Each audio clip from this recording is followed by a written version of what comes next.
So I'm here with Jess, and she is new to real estate investing. The Airbnb is the first thing that she has done. So basically, her and her boyfriend decided they were going to rent out their house as an Airbnb. So what made you think about starting to Airbnb your home? Okay, so we've been wanting to get into short-term rentals for a while now. And this is like an easy way to sort of test the waters without committing to an actual like another property or, longer short-term tenant.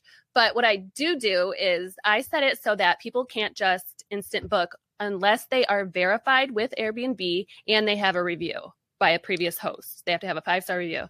And if they don't, I just sort of ask them, hey, can you get verified really quick? I'm more than happy to take your reservation. Just please get verified. It takes 2 minutes to do. And most of the time people will do it. And if they don't, then, they're not our kind of guest. So when you say get verified, what does that mean? They have to verify their email, their phone number. I believe they send in their driver's license to Airbnb. I do think that that's a good idea, though, because if people aren't going to get verified, it's kind of a red flag. I know some people get weird about it, but they're not getting verified with you. They're getting verified through a, third-party company. So, they should want to do that. But so what everyone's wondering right now is about the numbers. So First, let's explain your Airbnb. So their Airbnb is in Scottsdale, in a nice area in Scottsdale. They have no HOA, and it's like a 3-bedroom. Well, we had it as a 2-bedroom, and then we turned an office into a bedroom. Okay. Yes, it's in North Scottsdale. It's a great location. Mm-hmm. And you have a huge yard. Yeah, I think that's really important. They have a huge yard with a nice pool. A pool and a gas fire pit as well. And so how much are you renting this for per night? Okay, so during the busy season, and we actually started on the end of busy season. I wish I would have started sooner, but I think it was like end of March we started. And I sort of looked at what other people in my neighborhood were renting theirs for. And I was like, okay, let's kind of go for $750 to $850 during the busy season, which is usually, I'm assuming it's going to be September to April. And then the off season, which is for Phoenix, obviously, or Scottsdale, it's the summer months. June, July, August, I have it listed at $625 a night.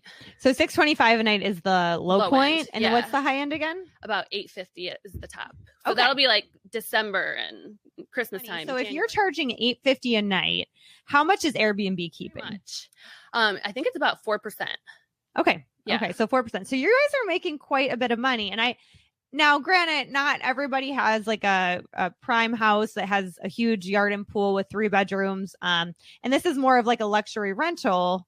However, I do think that it's important that, you can make some real money. Yeah. So Carla says, did you have to buy additional liability insurance?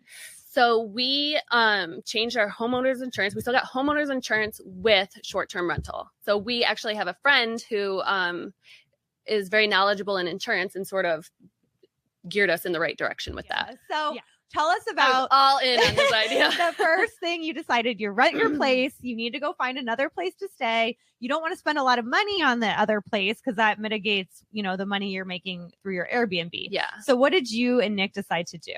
So we try to find Airbnbs in the area that are about 20% of the cost of ours. Okay. 20 to 30%, 30% on the high end. And I have about 5 houses that I found that I kind of rotate through. And that's a good question. What do you do with your stuff while the people move into your house? So we basically have a storage unit. Okay. We took everything, like all of our clothing, every valuable belonging, and we just like turned the thing into a real Airbnb. Do you put the pricing on the listing? So I do. So, there's a few things that you can do. Obviously, you check out the neighborhood, check out the houses that are sort of similar to yours, and you can price it that way. Another thing is Airbnb has smart pricing, and they base it off of how much I believe your city is being looked at and how much other people in your area are charging. Mm-hmm. So I noticed during the Super Bowl, it started, I think, $800 a night for the $800 a night. And then as the Super Bowl is getting closer, people are really upcharging, and it's the smart pricing is starting to go to $3,000 a night. So, oh, wow. It's a big difference. A big difference. But if you don't want to charge that, you don't have to charge that. You just take the smart pricing off and you think whatever you think is fair for your home. But thank you so much for being on the show. I'm excited to have you back on in like a year to see what else you've learned. Yeah. I hope everyone watching has really enjoyed it. I think that, you should just do it, right? Yeah. If you're sitting there.